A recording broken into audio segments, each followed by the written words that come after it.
क्या सर ये 314 वाला ब्रिज है, ये इधर ट्रैफिक चल सकता है अभी। ये वाला अभी 15 दिन के ऊपर, 15 दिन में ये भी लेवल हो जाएगा, इसमें भी चल जाएगा। स्लैब पड़ गया, स्लैब डाला हुआ है सर, उसी का क्यूरिंग पीरियड चल रहा है, इतने में फिलिंग हो जाएगी।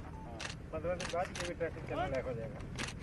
ये इनका ये जो अंतिम पैकेज आपका कितने किलोमीटर का है? 48 किलोमीटर, 48 किलोमीटर का। 48 किलोमीटर पे कितने ऐसे स्ट्रक्चर हैं जो अब तक इनकम्प्लीट है? सर 4 जगह पे हैं, जो कि हमारे 15 मार्च से 31 मार्च में मेन गैरेज में लाइट मोटर व्हीकल चल पाएगा सर। कुछ क्यूरिंग पीरियड की वजह से अप्रैल में चलाएंगे अभी तक। ये सर्विस लेन जून तक खत्म हो जाएगी। सर्विस लेन तो अभी इसमें बनी ही नहीं बनी है सर, 18 किलोमीटर, 55 किलोमीटर में से 18 किलोमीटर बनी है। दूसरा ये है, ये आगे किसमें NH पे मिल रही है? ये सर NH में मिलती है। हाँ, ये NH कहाँ से कहाँ जाती है? ये बक्सर वाले NH में मिल जाएगी। ये सर गाजीपुर बक्सर है। हाँ। और अभी एक ये जो गडकरी जी ने प्रोजेक्ट अनाउंस किया है हैदरिया से लेके हाँ। बक्सर तक एलिवेटेड 18 किलोमीटर का, उसको इसी से जुड़ जाएगा। इसी से जुड़ जाएगा वो। ठीक है, कंप्लीट हो जाएगा काम पूरा हर हालात में। हमारी एक फेंसिंग लग जाएगी, जिससे कि उससे कोई अनथराइज कब्जा ना करे। उसके बाद बबूल लगा देंगे। हाँ, जानवर ना उधर की तरफ देखेंगे तो फेंसिंग लगी हुई है, देखा जाएगा। तो ये जरूरी है। हाँ, इस जानवर तरह अगर की सर्विस लेन एक ही तरफ देंगे, सर्विस लाइन एक तरफ है एक तरफ और पुलों के माध्यम से कनेक्टेड है, किसी भी गाँव वाले को कोई अवस्था नहीं होगी। तो ठीक है, लेकिन इसमें कच्चा नाला दे रहे हैं ये। एक तरफ कच्चा है, एक तरफ पक्का है। जिधर सर्विस रोड है उधर पक्का है, दूसरी तरफ कच्चा है। पुल पर सर्विस रोड नहीं रहती। एक दो जगह लोग मांग कर रहे हैं कि पुल पर ही सर्विस रोड का पुल अलग से बन जाए। ये एक नई रिक्वेस्ट आई, आजमगढ़ में आई है। हमारी जो ये सड़क का जो 8वां पैकेज है सर, ये 40, इसमें जो बेसिक पॉइंट है सर, हमारा जो कॉन्ट्रैक्टर है वो ओरिएंटल स्ट्रक्चर्स के हैं, जिसका 15 मार्च तक पूरा हो जाएगा। सबग्रेड यानी जो उसके बाद जो बेसिक इनका लेआउट आता है वो 20 मार्च तक पूरा हो जाएगा। और जो पहली गिट्टी का लेयर है वो 22 से। भारतीय जनता पार्टी के जिला के अध्यक्ष श्री भानु प्रताप सिंह जी, यूपीटा के सीईओ और अपर मुख्य सचिव गृह श्री अवनीश कुमार अवस्थी जी, और जनपद गाजीपुर से जुड़े हुए उपस्थित भाइयों बहनों, प्रधानमंत्री मोदी जी के मार्गदर्शन में उत्तर प्रदेश के सर्वांगीण विकास की जो रूपरेखा आज से लगभग 4 साल पहले हम लोगों ने प्रारंभ की थी, प्रधानमंत्री मोदी जी के अनुकंपा से प्रदेश सरकार की ओर से पूर्वांचल के लोगों के लिए ये एक्सप्रेसवे का निर्माण उसी श्रृंखला का हिस्सा है। मैं इसके लिए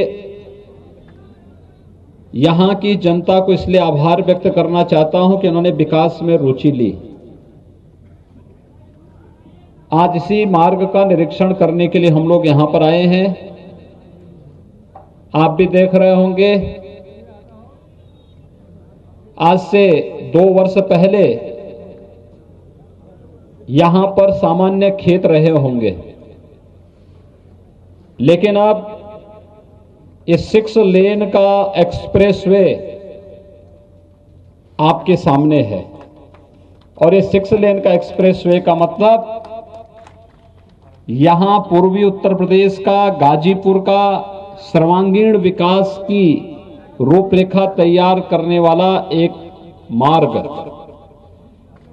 हर एक जनपद में हम लोग विकास के, औद्योगिक विकास के कुछ क्लस्टर विकसित करने के लिए भी कार्य करने जा रहे हैं। कार्य समयबद्ध ढंग से हो, मानक की गुणवत्ता को बनाए हुए रखते हुए हो, और यह कार्य यहां पे रोजगार सृजन, हमारे पूर्वी उत्तर प्रदेश के नौजवानों के लिए नौकरी और रोजगार की संभावनाओं को विकसित करने को लेकर के हो, यह एक प्रयास प्रारंभ किया गया है। आज के इस अवसर पर हमारा प्रयास होगा कि अप्रैल तक हर हाल में ये एक्सप्रेसवे बनकर के तैयार हो और इसमें यातायात प्रारंभ हो। यद्यपि हम लोग इसको दीपावली तक पूरा करना चाहते थे, लेकिन कोरोना के कारण लगभग 5-6 महीने हम लेट हुए हैं। आप सब जानते हैं कोरोना वैश्विक महामारी थी, सारी गतिविधियां अस्त व्यस्त हो गई थी, लेकिन अब कोरोना पर नियंत्रण किया जा चुका है। सावधानी अभी भी आवश्यक है, लेकिन भारत दुनिया के अंदर एकमात्र देश है जिसने 2 स्वदेशी वैक्सीन भी अपने लोगों को बचाने के लिए लॉन्च कर दी हैं और वैक्सीन इस समय लग रही हैं। मैं इसके लिए प्रधानमंत्री मोदी जी का उत्तर प्रदेश के नागरिकों की ओर से हृदय से अभिनंदन करता हूं, जिनके नेतृत्व में वैक्सीन निर्माण की कार्रवाई सफलतापूर्वक भारत ने दुनिया के सामने प्रस्तुत किया।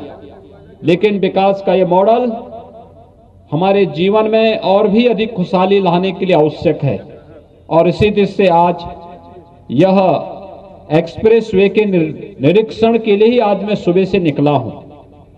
मैं हैदराबाद से लेकर के और पूरे लखनऊ तक इस पूरे एक्सप्रेसवे के हर एक जनपद में इन कार्यों का निरीक्षण करते हुए आगे बढ़ रहा हूं। मैं आप सबका हृदय से अभिनंदन करता हूं।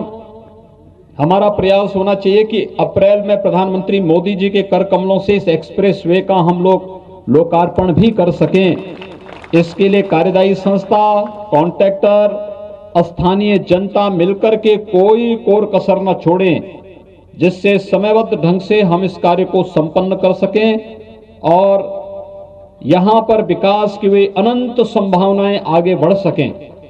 मेरा यह मानना है पूर्वांचल एक्सप्रेसवे जैसे बनेगा, यहां पे रोजगार और नौकरी की ढेर सारी संभावनाएं आगे बढ़ेंगी।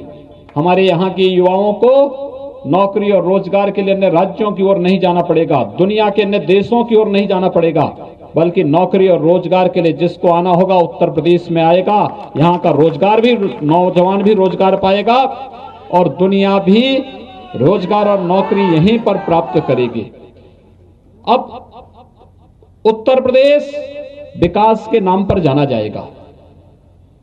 उत्तर प्रदेश के यूथ अपनी प्रतिभा और ऊर्जा का उपयोग उत्तर प्रदेश के विकास में कर पाएंगे। उत्तर प्रदेश एक भारत श्रेष्ठ भारत का एक प्रमुख राज्य है और नए भारत के, नए उत्तर प्रदेश के लिए माफियाओं के लिए कोई जगह नहीं, लेकिन विकास में किसी प्रकार की कोताही तक इसमें भी नहीं। और इसीलिए आपने देखा होगा कि सरकार पूरी मजबूती के साथ विकास के कार्यों को आगे बढ़ा करके अपने युवाओं के उज्जवल भविष्य के लिए, गांव के लिए, गरीब के लिए, किसान के लिए, नौजवान के लिए, महिलाओं के लिए, प्रत्येक तबके के लिए कार्य कर रही है। लेकिन साथ साथ जो लोग पूर्वांचल के विकास में बाधक थे, उस माफिया संस्कृति को पूरी तरह तबाह करने के लिए भी सरकार पूरी मजबूती के साथ कार्य कर रही है। एक बहुत शॉर्ट नोटिस पर आप इतनी भारी संख्या में यहां पर उपस्थित हुए हैं, आप सबको मैं एक बार फिर से हृदय से धन्यवाद देता हूं।